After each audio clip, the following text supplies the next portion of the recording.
જે રીતના રાજકોટનો એક બનાવ સામે આવ્યો છે, પોલીસના મારથી એક વ્યક્તિનું જે રીતના મોત નીપજ્યું છે, ત્યારે જે સમાજના આગેવાન છે આપણી સાથે છે. શું કહેશો? ખાસ કરીને મોત જેમનું નીપજ્યું છે તેનું નામ શું છે?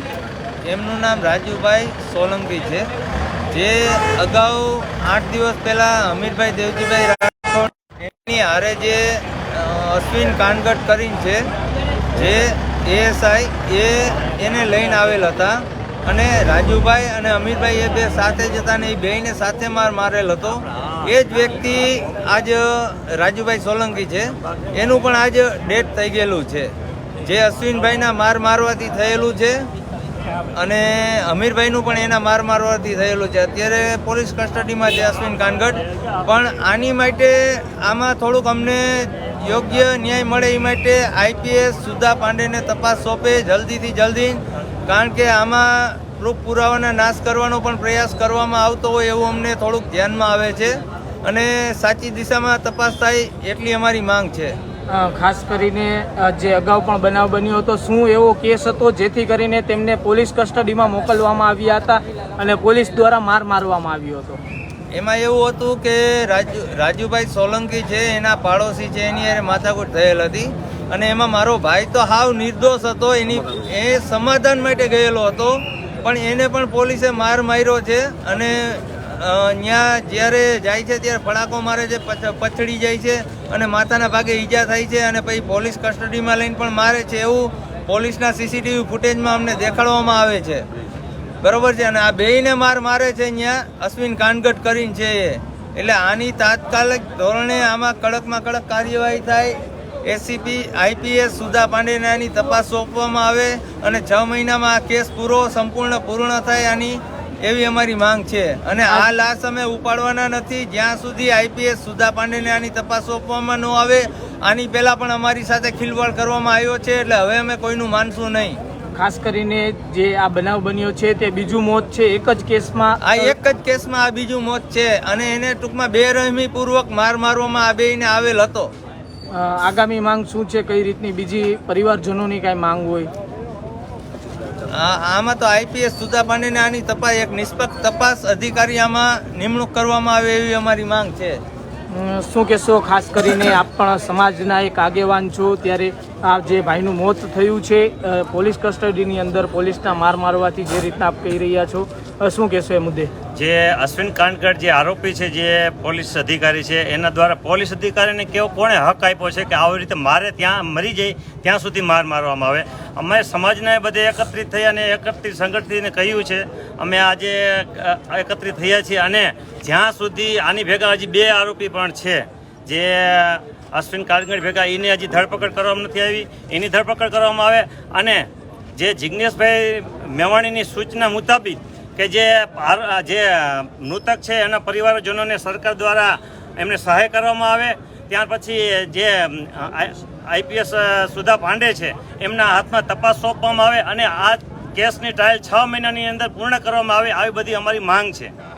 બીજી શું એવી માંગ છે જે પરિવારજનોની હોઈ શકે? કેમ કે કયો કેસ એવો હતો જેથી કરીને પોલીસે તેમને માર્યો હતો અને તેમનું મોત થયું હતું? કેસમાં ન જેવી બનાવ હતી, જે આપણે ગોપાલભાઈ અમીરભાઈ ઉર્ફે ગોપાલભાઈ, જે એમને બોલાવવામાં આવ્યા હતા જે સમાધાન માટે, અને ગોપાલભાઈ તો સમાધાન માટે ગયા હતા, ન જેવી બાબત હતી. અને 100 નંબરની ગાડીમાં ગોપાલભાઈને ધક્કો મારીને નાખી દેવામાં આવ્યા હતા અને માથે ઈજા થઈ હતી. ગોપાલભાઈ આજે 10 દિવસ પહેલાં જ એનું મૃત્યુ પામ્યા હતા. પણ ગોપાલભાઈ ભેગા જે રાજુભાઈ સોલંકી એમની સાથે ગયા હતા, એ આજે એક્સપાયર થયા છે.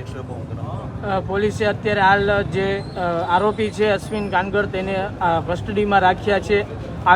આગામી કઈ રીતની સજા તેમને મળવી જોઈએ જેથી કરીને પરિવારજનો છે તેમને ન્યાય મળે? એને આકરી સજા થવી જોઈએ જેથી કરીને કોઈ બીજા પોલીસવાળા આવી રીતે કોઈ પર કૃત્ય કરી ના શકે, જેમને કોઈ અધિકાર જ નથી. એને સજા દેવી હોય તો કોર્ટ, જેને કોઈ ગુને કર્યો હોય તો એને સજા દેવી હોય તો કોર્ટમાં આપી દે ને. કોર્ટ ભલે ને ફાંસી ચડાવી દે, અમે ફાંસી ચડવા તૈયાર છીએ, પણ અમે ગુનેગાર હોય તો ગુનેગારને આવી રીતે કોઈ મારવાનો અધિકાર નથી, હક નથી.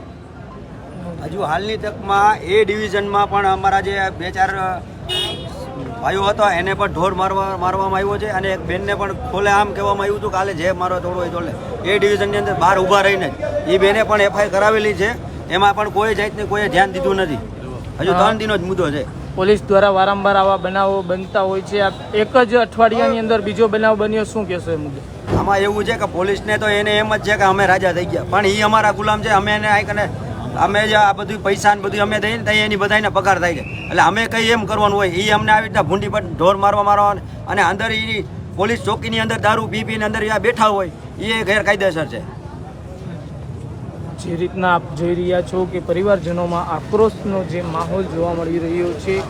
સતત એક જ અઠવાડિયાની અંદર રાજકોટમાં પોલીસ મારથી બીજા વ્યક્તિનું મોત થયું છે અને જે રીતના પરિવારજનોના જે સમાજના લોકો છે તે અહીંયા એકત્રિત થયા છે, માંગ કરી રહ્યા છે કે જે મૃતક છે તેમના પરિવારજનોને 25 લાખ સુધીની સહાય છે તે સરકાર દ્વારા કરવામાં આવે, તેમજ જે તપાસ છે તે IPS સુધા પાંડેને સોંપવામાં આવે. જ્યાં સુધી તપાસ તેમને સોંપવામાં નહીં આવે ત્યાં સુધી આ છે તે તેમનું જે મૃતક છે તેમનું મૃતદેહ છે તે અહીંયાથી લેવામાં નહીં આવે ત્યાં સુધી છે તે અહીંયા જ સમાજના લોકો છે એકત્રિત થઈને રહેશે જ્યાં સુધી તેમને ન્યાય નહીં મળે. ત્યારે આગામી દિવસોમાં પણ આ છે તે હજુ વધુમાં વધુ કડક કાર્યવાહી કરવામાં આવે.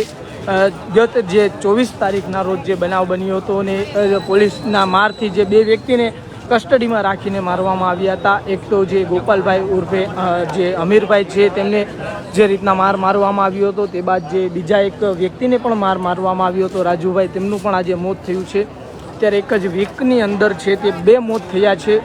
જ્યારે પરિવારજનો દ્વારા જે આક્ષેપ કરવામાં આવી રહ્યો છે કે જે પોલીસના મારથી મૃત્યુ થયા છે તેના CCTV પણ છે જે પોલીસ સ્ટેશનના છે.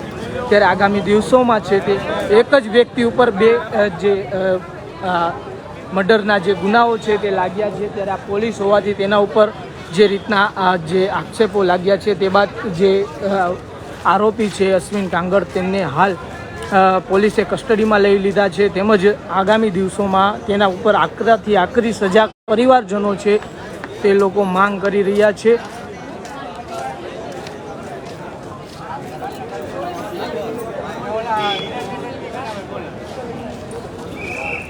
જે રીતના આપ દ્રશ્યો જોઈ રહ્યા છો BS9 TV ચેનલના ફેસબુક માધ્યમ ઉપરથી રાજકોટના સીધા જ લાઈવ દ્રશ્યો છે. હોસ્પિટલ ચોક જે હોસ્પિટલ સિવિલ હોસ્પિટલ છે ત્યાં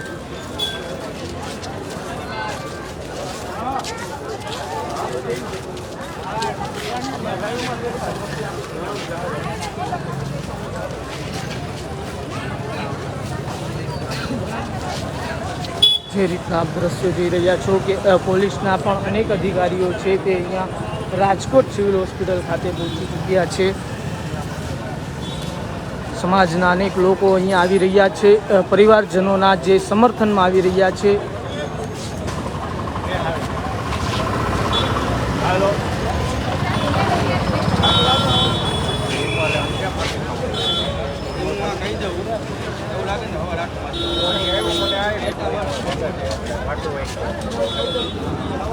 રાજકોટ પોલીસ છે તે ફરી એકવાર વિવાદમાં આવી છે. જે રીતના રાજકોટ પોલીસના મારથી બીજું એક મૃત્યુ થયું છે.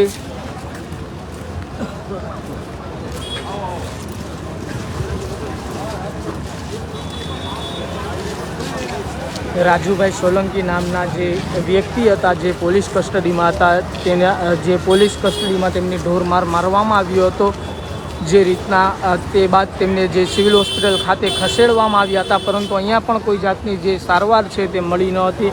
તે બાદ તેમને ખાનગી હોસ્પિટલમાં પણ ખસેડવામાં આવ્યા હતા, પરંતુ ખાનગી હોસ્પિટલમાં જતાં પણ જે સારવાર દરમિયાન તેમનું મોત થયું છે. ત્યારે જે સમાજના લોકો છે તેમને ખબર પડી હતી, તેમના પરિવારજનોએ સમાજને વાત કરતા જે રીતના લોકો એકત્રિત થયા છે અને જે પરિવારજનોના સમર્થનમાં કહી રહ્યા છે કે જે રીતના માંગ છે તેમની આગામી દિવસોમાં જે આરોપી છે અશ્વિન કાનગડ તેને આકરાથી આકરી જે રીતના સજા છે તે થવી જોઈએ.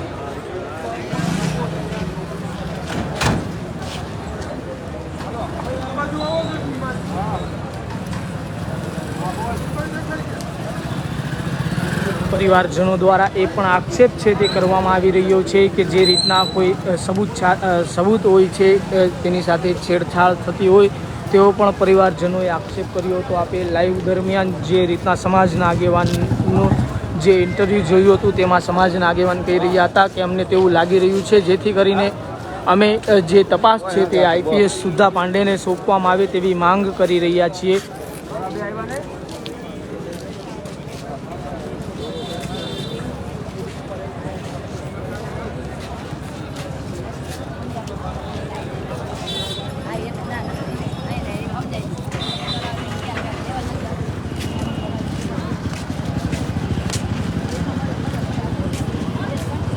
જે રીતના રાજકોટ સિવિલ હોસ્પિટલ ખાતે જે મૃતક છે તેમના પરિવારજનોના ટોળા ઉમટ્યા છે.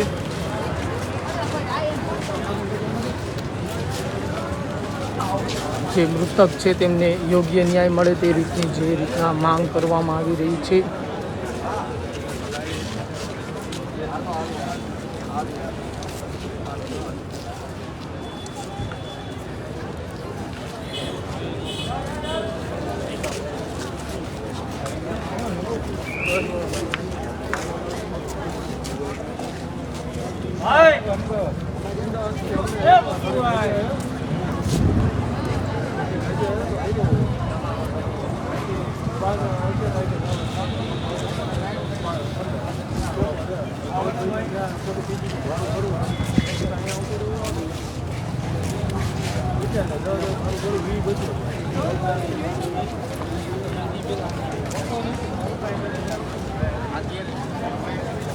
ગત 24 તારીખના જે 14 એપ્રિલના રોજ જે બનાવ બન્યો હતો તેમાં 2 વ્યક્તિઓને માલવિયા પોલીસ સ્ટેશનના એએસઆઈ અશ્વિનભાઈ કાંગડ દ્વારા કસ્ટડીમાં લેવામાં આવ્યા હતા, પરંતુ કસ્ટડીમાં લીધા બાદ છે તે તેમને